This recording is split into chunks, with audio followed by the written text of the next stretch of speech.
I'm shocked.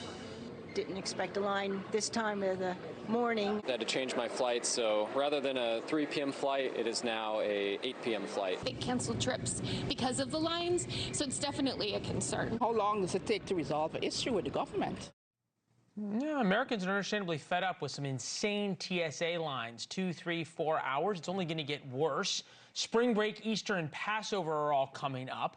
And if Americans weren't upset enough, the growing threat of an Iran sleeper cell or Islamic terror just adds to this. But somehow the Democrats think it's a winning strategy to keep TSA workers unpaid, to make a point about ICE officers wearing masks. No, that is not an oversimplification. With us now, Yemisi Egbewole, former Biden White House Press Office Chief of Staff, Mark McKinnon, former political advisor, creator, executive producer of The Circus on Showtime. Yemisi, did I oversimplify it? Well, I don't think you oversimplified it for the time that we're in now. Look, a couple months ago when Kristi Noem was still running, or Corey Lewandowski was running, whoever was running DHS, we had a different conversation. We were just a little bit out from Minnesota. Temperatures were hot. Now we're looking down the barrel of a Markwayne Mullin nomination, and things have subsided in Minnesota. It's not the news coverage of the day. And so I think Democrats are missing the moment on the messaging here. A lot of the everyday average American folks that don't track the news aren't tracking why we are still doing this partial shutdown. And I teach at USC, and let me tell you, next week is spring break, and LAX has a lot of young folks that are going to be filling up those lines soon. So I think that we're going to have answers on where we reach some middle ground and consensus on this shutdown.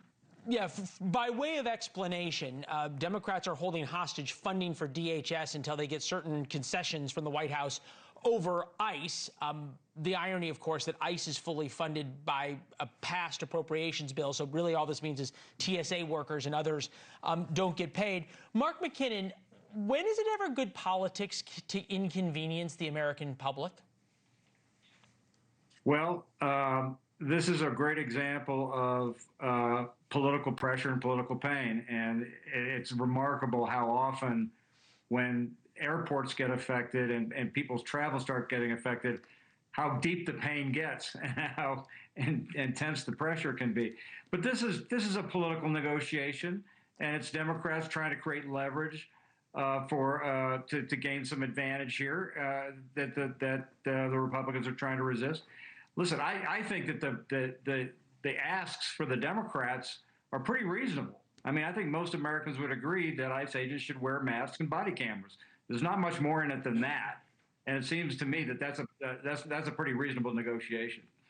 Well, I didn't think I would have Mark trading places and arguing Yemisi's points. John Fetterman, senator from Pennsylvania, has sort of a middle ground take. Take a listen. But we could all have to acknowledge that this shutdown had no impact, zero impact on ICE. All of the funding was already in place there from the big, beautiful bill that I did not vote for. I did not vote for that. So why should I punish all of those people that work under the DHS that keep our nation more secure?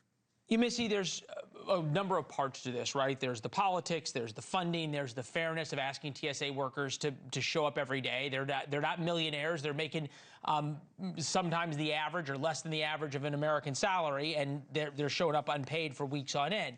There's then the public safety part of this. Does the fact now that there are real questions about the threat of Islamic terror, sleeper cells, Middle East terrorists have been known to like airplanes, is there a question of Democrats being accused of putting political pressure ahead of American safety? I don't think that Democrats should be motivated by political fear. Look, what happened today happened from somebody who was a naturalized citizen. I don't know that funding DHS to prevent sleeper cells is the right path here. What I do know, having worked for the senior senator of Virginia, Senator Mark Warner, I know that a lot of federal workers are in Northern Virginia, and so I know the pressure of working for a moderate when federal workers are looking around and they're going, when is my next paycheck coming? And every day we're hearing more stories from TSA. So if there's not a path forward for Chuck Schumer on this, he might need to go the route that we did late last year and have some moderates just wave the white flag here, because we got rid of Kristi Noem. I think we've made some steps here. Well, I would tell you Kristi Noem got rid of herself, but that's a different story. This is TSA workers just to that point. Take a listen. Some of my colleagues donating blood plasma, working Uber Eats, delivering Grubhub, working maybe even another job at the airport. Some people are sleeping in their cars. It does get old. This is our third shutdown, so it's very frustrating and it's stressful at the same time. Mark, I'm going to say something delicately, but if there is a terror attack, God forbid, knock on wood, whatever you want to say, that involves an airplane, and you have a situation where DHS is shut down and TSA workers are completely overextended because a lot of them aren't showing up because they're driving Uber, how does that possibly work out well for Democrats? Oh, it wouldn't, Leland, clearly, and that's what this is all about. At the end of the day, it's both the Democrats and the Republicans trying to game this out to say, okay, under what scenario, who's going to get the blame for the long lines, or God forbid, what you said, some sort of incident, and so that's the game, and that would be a huge liability for Democrats if that were to happen. So I think that this will be resolved pretty quickly for that reason primarily, but also, I mean, it's just amazing to me how quickly, when you affect a congressman and his ability to get home, they fix it pretty quick. Yeah, well, they're all flying back at the end of the week. They fixed global entry because a bunch of rich people complained. So we'll see if congressmen are willing to endure some missed flights. Yemisi, Mark, thank you all very much. Thank you for watching. Subscribe below and download our NewsNation app right now on your phone, and you will get fact-based, unbiased news for all Americans.